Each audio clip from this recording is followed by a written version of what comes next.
प्रणाम, ओम नमः शिवाय। कैसे आप? मैं हूं एस्ट्रोलॉजर अभिजीत। आज हम जानेंगे थर्ड हाउस के बारे में और थर्ड हाउस किस प्रकार से गेम चेंजर हो सकता है किसी व्यक्ति की कुंडली में, और किसी व्यक्ति का जीवन सरप्राइजिंगली कैसे डेवलप कर सकता है थर्ड हाउस।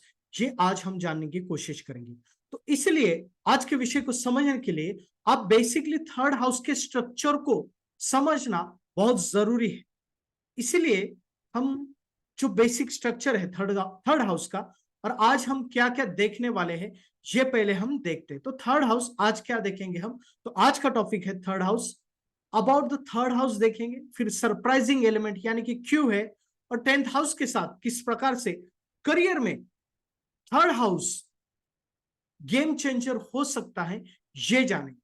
क्योंकि जो गेम चेंजिंग एलिमेंट है वो थर्ड हाउस और टेंथ हाउस के बीच में ही ज्यादातर देखने को मिला है। तो चलिए आगे बढ़ते हैं विषय की तरफ। तो थर्ड हाउस क्या है? तो थर्ड हाउस को पहले आप ये समझिए कि थर्ड हाउस धैर्य है, शौर्य है, साहस है, निर्भयता है। लेकिन किसी भी चीज को या किसी भी परिस्थिति को चीर कर आगे निकलना और विजय प्राप्त करना, यह थर्ड हाउस का प्रमुख गुण है। निर्भयता, साहस, धैर्य, शौर्य, ये जो गुण है ये थर्ड हाउस हमें प्रदान करता है।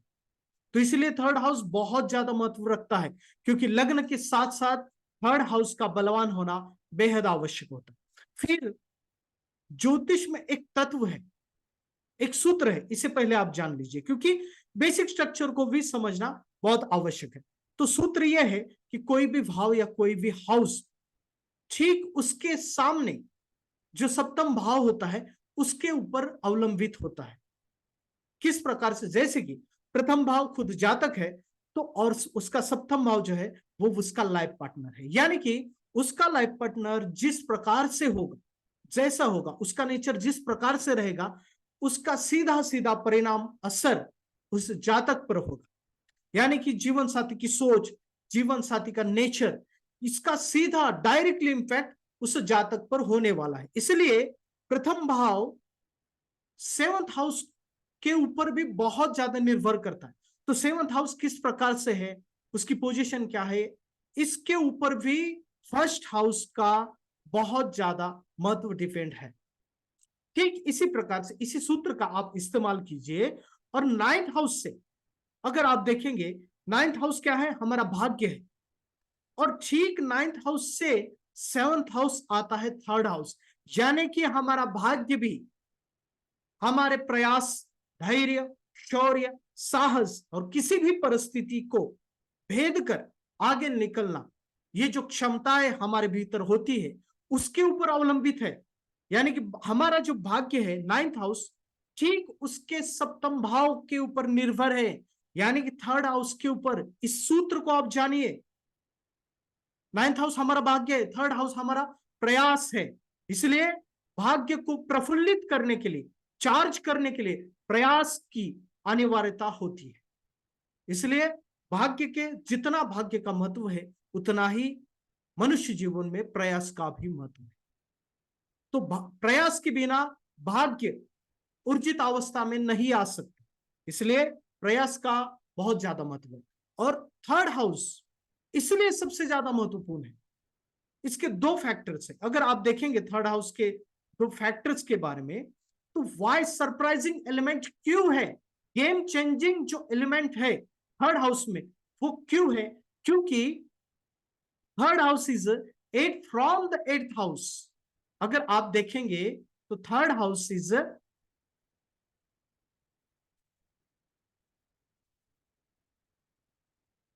अगर आप देखेंगे, यहां पर मैं स्क्रीन शेयर करता हूं, तो आप देखेंगे तो थर्ड हाउस सरप्राइजिंग एलिमेंट क्यों है?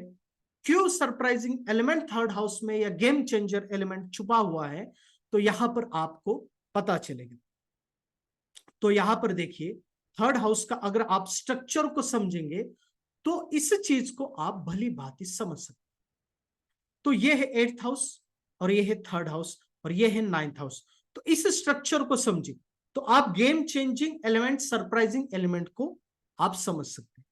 तो थर्ड हाउस जो है वो 8th फ्रॉम द 8th है, यानी कि 8th हाउस क्या है, 8th हाउस भी सरप्राइजिंग एलिमेंट है। तो थर्ड हाउस में भी ये क्वालिटीज आ जाती है क्योंकि ये 8th फ्रॉम द 8th है। और दूसरा सबसे महत्वपूर्ण, ये 9th हाउस से 7th हाउस, 9th हाउस से 7th हाउस है। और ठीक थर्ड हाउस से, इसका वाइस वर्सा कीजिए, थर्ड हाउस से 9th house 7th house. Okay, तो यहां पर बस एक चीज, दो फैक्टर को याद रखिए, 8 फ्रॉम द 8th और 7 फ्रॉम द 9th हाउस। तो इसीलिए थर्ड हाउस में वो सरप्राइजिंग गेम चेंजिंग एलिमेंट है, जिसमें भाग्य भी है और सरप्राइजिंग एलिमेंट भी छुपा है।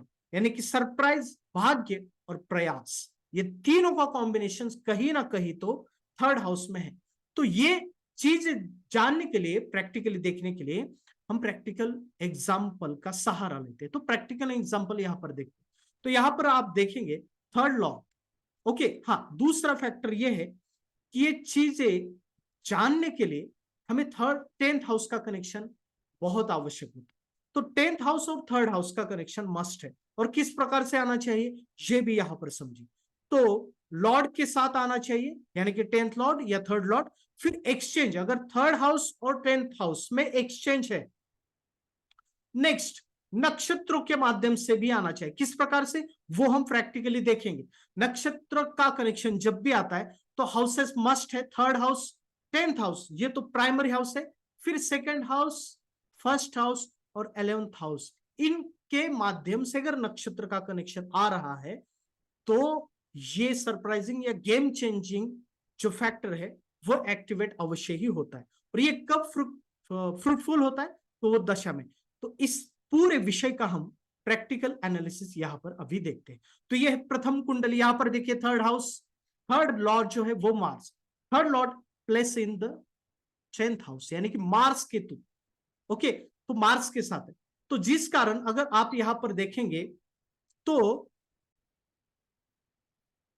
आप यहां पर देखिए थर्ड लॉर्ड जो है वो है Mars. Okay, Mars is in the 10th house. So third house और 10th हाउस का यहां पर कनेक्शन बिल्ड हो चुका है। तो आखिर ये फ्रूटफुल कब होगा, तो ये कब हो सकता है, अगर यहां पर मार्स का नक्षत्र स्वामी अगर आप देखेंगे तो बेसिकली अगर देखा जाए बेसिक स्ट्रक्चर को, तो यहां पर देखिए Mars is in the Anuradha, यानी कि सैटर्न के नक्षत्र में, यानी कि लग्न के नक्षत्र में। 9th हाउस भी कहीं ना कहीं तो एक्टिवेट हो रहा है यहाँ पर। तो यहाँ पर हम थर्ड हाउस और 10th हाउस का प्राइमरी कनेक्शन है, यानी कि third lord is in the 10th house.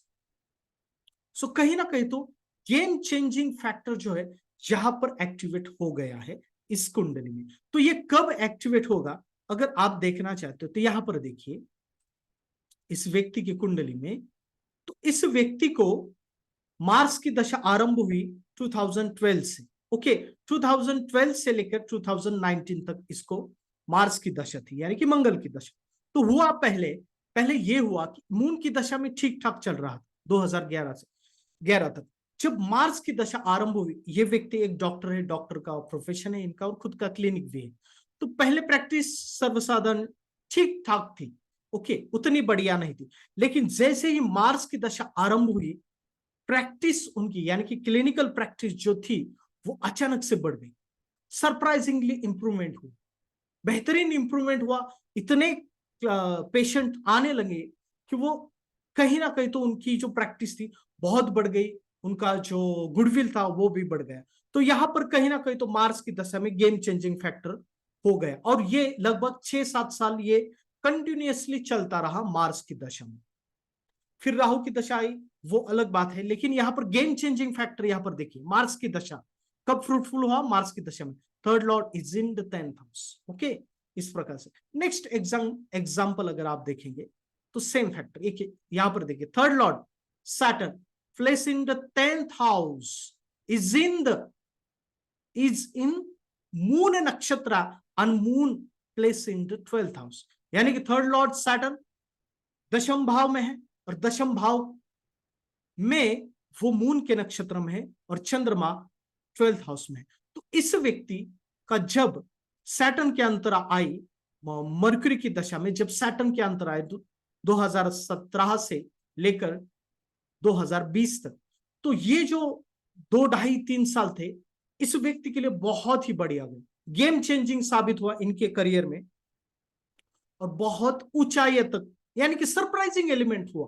पहले वो साधारण काम करते थे, फिर इनको एक बेसिकली साइंटिस्ट थे, लेकिन उनकी जो काबिलियत थी उस हिसाब से उनको जॉब नहीं मिल रहा था। लेकिन जब सैटर्न की दशा अंतर आरंभ हुई, उनको उनकी जो काबिलियत थी उसके हिसाब से तो जॉब मिला, लेकिन बहुत ही बढ़िया जॉब मिला। और सैटर्न का नक्षत्र स्वामी मून 12th हाउस में, इस कारण इनको फॉरेन में जॉब मिला। और इनका जो सरप्राइजिंग एलिमेंट इस अंतरा में रहा, गेम चेंजिंग फैक्टर रहा, वो फॉरेन से रहा। तो करियर में गेम चेंजिंग मूवमेंट रहा इस सैटर्न के अंतरा में। तो third lord is in the 10th house, place in the 12th, और 12th जो मून जो 12th हाउस में है उसके नक्षत्र में होने के कारण कहीं ना कहीं तो फॉरेन का भी कनेक्शन है, तो फॉरेन से इनको जॉब मिला। तो इस प्रकार से यहां पर गेम चेंजिंग एलिमेंट्स हुआ।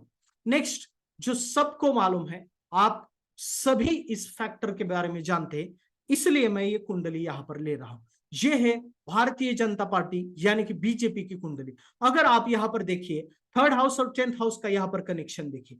10th lord Jupiter is in the 3rd house और 3rd lord sun is in the 10th house, यानी कि यहां पर 10th हाउस और 3rd हाउस का एक्सचेंज है। तो जिस कारण यहां पर कहीं ना कहीं तो game changing surprising element create हो चुका है। ये कब फ्रूटफुल होगा यहां पर देखिए, और कब होगा ये आपके समक्ष है, क्योंकि आप इसके बारे में, इस इवेंट के बारे में आप सब जानते हैं। तो यहां पर देखिए, सन की दशा आरंभ हुई बीजेपी को 2012 से और 2018 तक। तो आप जानते हैं इस गेम चेंजिंग बीजेपी का पूरा जो माहौल था, भारतीय राजनीति में पूरा गेम ही पलट दिया बीजेपी ने इस दौरान, इस सन की दशा में दौरान, यानी कि 3rd लॉर्ड की दशा के दौरान। तो 3rd लॉर्ड को कहीं ना कहीं तो गेम चेंजर एलिमेंट होता है, लेकिन किस प्रकार से इसे देखना पड़ता है। वो 10th हाउस से जब कनेक्शन होता है तभी ये होता है। तो इस प्रकार से आप समझिए इस विषय को। तो ये जो एग्जाम्पल है ये आपके समक्ष है। तो जिस प्रकार से राइज हुआ बीजेपी का 2012 के बाद, पूरी जो अपोजिशन पार्टियां थी वो पूरी तरीके से कोलैप्स हो गई इस दौरान, और पूर्ण रूप से भारतीय क्षितिज पर सिर्फ बीजेपी का ही नाम रहा और अभी भी चल रहा है। तो ये फैक्टर होता है गेम चेंजिंग। नेक्स्ट, तो यहां पर जो की एलिमेंट्स है वो एक्सचेंज योगा है, 3rd हाउस और 10th हाउस। ओके, तो नेक्स्ट कुंडली को देखते हैं। ये भी आप ही के लिए है क्योंकि मोदी जी की कुंडली है, तो आप ऐसे फैक्टर को समझ सकते हैं क्योंकि इस इवेंट के बारे में आप भी ऐसे व्यक्ति को जानते हैं। तो देखिए, उनका भी 3rd lord Saturn is in the 10th house. Okay, 3rd lord Saturn is in the 10th house. और बेसिकली अगर आप यहां पर देखेंगे, Saturn is in the Uttara Phalguni नक्षत्र। ओके, यानी कि सन के नक्षत्र में, Sun is in the 11th house. लेकिन यहां पर मैं आपको, ये तो फैक्टर है ही, लेकिन एक चीज जो मैं यहां पर आपको बताना चाहता हूं खास तौर पर नक्षत्र के माध्यम से। ओके, तो यहां पर देखिए, मून की दशा 2011 से आरंभ हुई 2021 तक। तो ये जो राइज था इनका इस मून की दशा में हुआ। और यहां पर आप देखेंगे मून का नक्षत्र लॉर्ड, तो मून का नक्षत्र लॉर्ड है अनुराधा, यानी कि सैटर्न। सैटर्न है मून का नक्षत्र लॉर्ड। तो यहां पर देखिए, मून का जो नक्षत्र लॉर्ड है सैटर्न, वो है 3rd Lord is in the 10th house, यानी कि मून का जो महादशाधिपति है मून, उसका नक्षत्र Lord Saturn, 3rd Lord is in the 10th house. यहां पर भी वो गेम चेंजिंग एलिमेंट एक्टिवेट हुआ, सरप्राइजिंग एलिमेंट एक्टिवेट हुआ। और आप जानते हैं कि नरेंद्र मोदी जी का राइज 2011 के बाद किस प्रकार से हुआ, और बीजेपी का भी राइज 2012 के बाद किस प्रकार से हुआ, ये आज तक चलते आ रहा है। इसके पीछे जो 3rd हाउस और 10th हाउस का कनेक्शन है ना, इसका रोल बहुत ज्यादा है।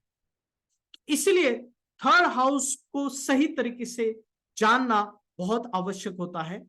अगर कुंडली में आप सही तरीके से समझिए, परखिए, जानिए, तो बेहतरीन तरीके से आप इस विषय को समझ सकते हैं। तो आज हमने देखा 3rd हाउस सरप्राइजिंग एलिमेंट क्यों है, क्योंकि 8 फ्रॉम द 8 और 7 फ्रॉम द 9। और जो ज्योतिष का एक सूत्र भी जानना कि जो भी हाउस है वो उसके सप्तम हाउस के ऊपर डिपेंड होता है। फिर 10th हाउस और 3rd हाउस का कनेक्शन मस्ट है गेम चेंजिंग के लिए या सरप्राइजिंग एलिमेंट के लिए। इसके लिए 10th या 3rd हाउस का लॉर्ड, एक्सचेंज, नक्षत्र और दशा के माध्यम से कनेक्शन होना चाहिए। और नक्षत्र के लिए 3rd हाउस 10th हाउस तो है ही, लेकिन 1st house, 2nd house, 11th house, इनके बीच में ही कनेक्शन होना चाहिए, तभी ये सरप्राइजिंग एलिमेंट्स एक्टिवेट होता है। तो इसलिए 3rd हाउस को नजरअंदाज मत कीजिए, बेहतरीन हाउस है और सही तरीके से आप इसका परीक्षण कीजिए और आप सही प्रिडिक्शन तक पहुंच सकते हैं। आज के लिए बस इतना ही, फिर मिलते हैं किसी अच्छे विषय को लेकर। प्रणाम। ओम नमः शिवाय।